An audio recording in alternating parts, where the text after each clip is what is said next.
안녕하세요. 오늘의 사연은 시누이들에게 당한 시어머니의 사연입니다. 사연 시작하겠습니다. 저는 경기도에서 자그마한 가게 하나 하고 있는 주부입니다. 예전엔 남편과 큰 가게를 했었는데 사정이 생겨 지금은 가게를 팔고 저만 혼자 할 수 있는 것으로 업종도 바꿔서 이끌어가고 있어요. 같이 하던 가게를 접으면서 평생 요식업 쪽에서만 일을 했던 남편은 나이 먹어 업종을 바꿔서 일을 시작했는데도 워낙 일을 무서워하는 사람이 아니라서 그런지 잘 적응해 가더군요. 공사판에서 일하고 퇴근하는 모습 보면 마음이 참 많이 아픕니다. 하얗던 얼굴은 햇볕에 그을려 검게 타버렸고 손과 얼굴이 상처투성이더군요. 한 번도 공사판 노가다라는 것을 안 해본 사람이라 그런지 자면서 끙끙 앓던 모습을 보면 짠하기도 하고 화가 치밀어 올랐습니다. 어릴 때 남의 집살이 하면서 식당 종업원을 비롯해서 배달까지 안 해본 거 없이 닥치는 대로 일을 했던 사람이었습니다. 부모님 도움 하나 안 받고 결혼까지 하고 여동생들 셋 있는데 사고 칠 때마다 뒤처리 다 해줬던 남편이었어요. 결혼해서는 시누이들 무슨 문제만 있으면 남편한테 전화해서 우는 소리 하니까 마음 약한 남편이 또 그걸 다 해결해 주더군요. 저도 시누이들이 결혼 전까지는 그냥 참아줬는데 이것들이 결혼해서까지 남편의 속을 뒤집어 놓더군요. 나중에는 능력 없는 부모 만나 고생하는 조카 등록금까지 내주더군요. 이건 아니다 싶어 그만하라고 했고 남편은 자기 아니면 도움을 줄 수 있는 사람이 없는데 어떻게 그러냐고 하더군요. 사실 시누이 둘 다 남편들이 한량한 논팽이들입니다. 하나같이 마누라 등쳐먹고 사는 사람들이에요. 처음엔 혼내보기도 하고 폭력도 써봤는데 달라지지 않더군요. 그래서 나중에는 남편이 다 시누이들이 자주 해서 벌어진 일이니까 그냥 내버려두고 있었죠. 그런데 부모 잘못 만나 고생하는 조카는 외면하지 못하더군요. 이렇게 되기까지 기가 막힌 사연들이 많습니다. 시누이들 아가씨일 때 먼저 첫째 시누이는요. 남편이 결혼을 그렇게 반대하고 여동생이지만 집에 가둬보기도 하고 오시며 전화 다 감춰놨는데도 입더놓 그대로 나가 몇 년째 안 오더니 기가 막힌 게 아이 하나 안고 왔더군요. 그런데 인사하러 온 게 아니고 얹혀 살라고 온 거였어요. 남편 그날 여동생 죽도록 해주고 싶어 했지만 안고 있는 조카를 보고 참더군요. 시누이 남편이라고 온 사람은 누가 보면 노숙자라고 할 정도로 행색이 말도 못할 정도였어요. 남편도 할 말이 없는지 아예 상대를 안 해버리더군요. 솔직히 어떠한 말도 통하지 않을 것 같았어요. 그래서 시어머니는 그렇게 큰딸과 사위와 함께 살게 되었어요. 그를 모르는 시어머니는 딸한테 속여 그나마 노후자금으로 가지고 있던 재산이 하나둘 딸내미 손에 넘어가게 되었어요. 그것도 나중에 둘째 시누이가 크게 사고를 쳐서 큰 시누이 사건을 알게 되었네요. 사고 뭉치 둘째 시누이도 만나고 있던 남자가 있었는데 남편이 보고 영 아니다 싶어서 말렸지만 고집을 부리고 물 한 모금 먹지 않고 자살소동까지 벌여서 결국 남편이 두 손 두 발 들었어요. 큰 시누이 그렇게 말려도 끝내는 지들 하고픈 대로 하는 걸 보고 나서 그런지 둘째한테는 쉽게 포기하더군요. 그렇게 해서 결혼까지 시켰는데 이건 고모부님이 얼굴만 반반했지 할 줄 아는 게 하나도 없으면서 허세를 부리고 다녔어요. 사치가 하도 심하다 보니 시누이는 늘 돈에 쪼달리다 결국엔 남편한테 손을 내밀더군요. 아가씨 때 멋내는 거 엄청 좋아해서 명품을 몸에 휘두르고 다녔던 시누이였는데 저희 집에 온 시누이의 모습은 시장에서 헌옷을 사서 입었는지 아주 초라해 보였어요.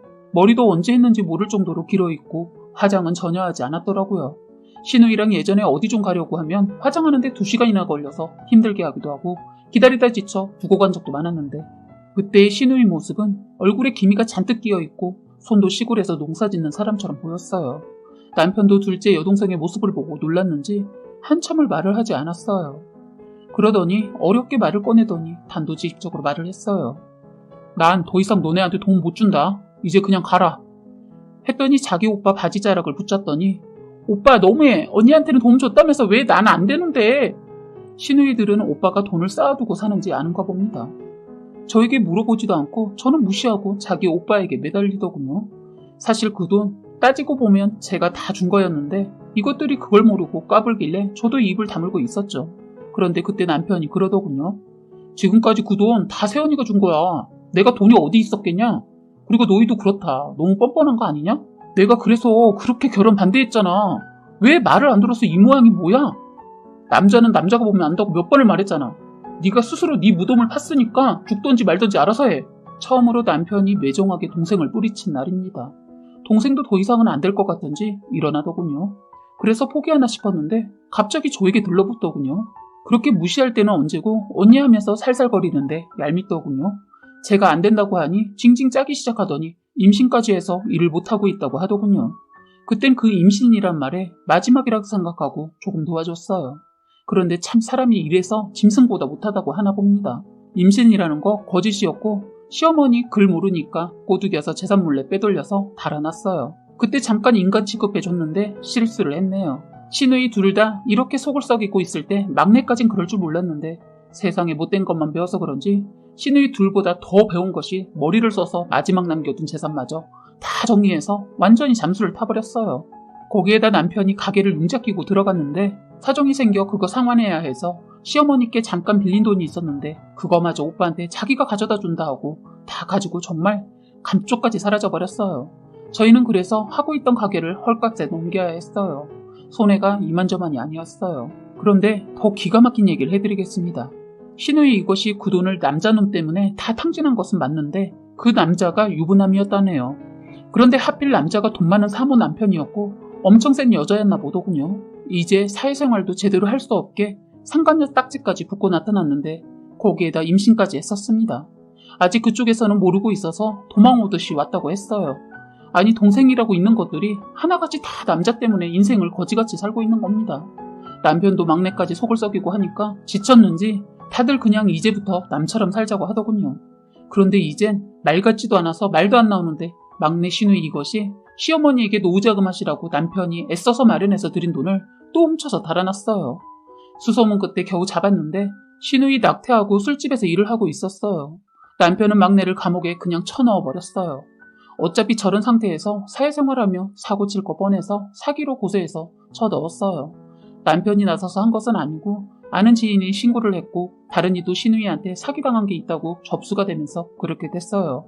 그런데 저희는 시어머니한테 더 기가 막힌 얘기를 들었네요. 첫째 시누이가 자기 모르게 시어머니가 돈 꼽을 쳐놓은 거 말하지 않았다고 엄청난 구박을 받다가 견디다 못해 저희 집에 오게 되었다고 했어요.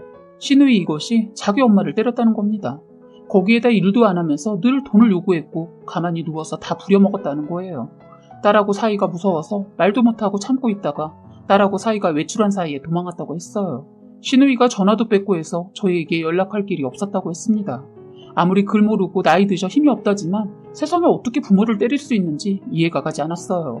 저도 화가 났지만 남편은 화가 나서 얼굴이 벌겋게 달아올랐더군요. 일단 울고 계신 시어머니를 달래드리고 저희는 시댁으로 갔어요. 시댁에 갔는데 정말 기가 막힌 게 그 사이에 시어머니의 집이 자기 집인 양 안방을 자기들 방으로 만들어 놓고 어머님 짐은 아예 싸놓은 거예요. 남편은 그걸 보고 한 걸음에 달려가 시누이 머리를 잡아채서 마당에 내동댕이 쳤어요. 너 내가 말로 하니까 말귀 못 알아들어? 그리고 너 뭐 하는 짓이야? 이 집이 네 집이야?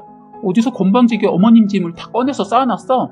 너 내가 지금까지 조카 생각해서 다 넘겼는데 동생이 아니라 인간 말종이다. 지금까지 어머님 도움받으면서 밥 먹고 살았으면서 이제는 어머니 필요 없다고 때리고 내쫓은 거야? 남편은 화가 난 대로 나서 보이는 것이 없었어요. 누가 때려? 그냥 엄마 몸에 돈 감춰둔 거 있나 보려다 그렇게 된 거야. 참 듣고 있는데 어이가 없대요. 긴 한숨만 나왔습니다. 너 나이 처먹고 이러고 살고 싶냐? 우린 우리가 알아서 살 거니까 참견마. 도움을 얹어줬다가 참견이야? 하는 순간 남편이 시누이 머리를 주먹으로 내리쳤어요. 너 그동안 내가 해준 게 얼만데 뭐? 넌 애초에 도와주지 말았어야 했는데 너 바로 짐 챙겨서 이 집에서 나가. 내가 왜? 어머니 딸도 자식이야. 그리고 왜 엄마 집을 오빠 명의로 해놨어? 빨리 돌려서 재산 나눠. 듣고만 있자니 기가 막혀서 제가 말했어요. 이러니까 오빠 명의로 할 수밖에요. 그거 제가 하라고 했어요. 그나마 있는 집도 다 날려먹을까 봐요. 땅이란 땅은 딸들이 다 헤쳐먹어서 그나마 남은 집은 제가 지켜드리려고 그랬네요. 왜요? 이것도 탐나세요? 그리고 아직 어머니 살아계시는데 지금 뭐라고요? 정말 싸가지가 바가지네요. 이렇게 말하는 저를 이것이 자기 오빠한테 맞은 거 화풀이를 저한테 하려고 제 머리를 잡으려는 거 남편이 시누이 기싸대기를 쳤어요. 어디서 더러운 손을 누굴 잡아? 넌 내가 가만 안 둔다. 너도 문제가 많다. 너 내가 한담하는 거 알지? 너 가만히 안 둬. 오늘 내로 이 집 안 나가면 너도 아무 쓰잘데기도 없는 네 남편도 다 감옥일 줄 알아. 말하고 나왔어요. 저희가 나오자마자 자기 오빠 욕을 쌀바라게 하더군요. 그 욕을 듣자마자 남편이 길가에 굴러다니는 몽둥이를 들어 달려갔어요. 시누이 그걸 보고 후다닥 도망가는데 먹고 놀면서 찐살 때문인지 겨우 뛰어 도망간 것이 마루까지였어요. 남편은 사정없이 시누이를 때렸어요. 너무 흥분한 남편을 그냥 둘 수 없어서 말려서 나왔네요. 그땐 시누이 울기만 하더군요. 저희는 시어머니께 상황을 설명해드리고 다음날 어머님 집을 가봤어요. 시누이 겁을 먹고 나갔더군요. 남편은 이대로 어머님을 두면 또 언제 찾아와 어머님을 괴롭힐지 모른다고 저희 집 근처로 이사를 해드리자고 해서 이사시켜드렸어요.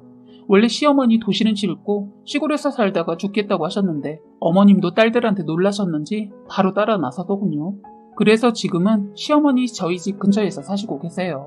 글은 몰라도 솜씨는 좋으셔서 이것저것 소일거리로 뜨개질 같은 거 하시는데 아파트 알게 된 분들께 선물도 해드리고 저희 가게에도 꾸며주시네요. 어머님이 지금은 많이 웃으시면서 살고 계시는데 저희 남편만 보면 늘 미안한 마음에 그런지 가끔 남편 손을 잡고 우시네요. 조만간 남편 설득해서 그냥 같이 자그마한 가게지만 함께 해보려고요. 돈이 넘치게 많으면 뭐합니까? 홀가분하게 먹고 쓸 정도로만 벌어서 마음 편하게 살다 가려고요. 어머님 보니까 생각이 바뀌게 되네요. 이젠 건강도 회복하시고 웃음도 되찾은 어머니 보니까 저도 좋네요. 시누이들은 두 번 다시 시어머니와 마주치게 하지 않으려고 합니다. 이것들이 어떠한 수를 쓰고 들러붙으려고 하겠지만 지켜드릴 겁니다. 사연은 여기까지였고요. 구독과 좋아요, 알림 설정 부탁드리겠습니다.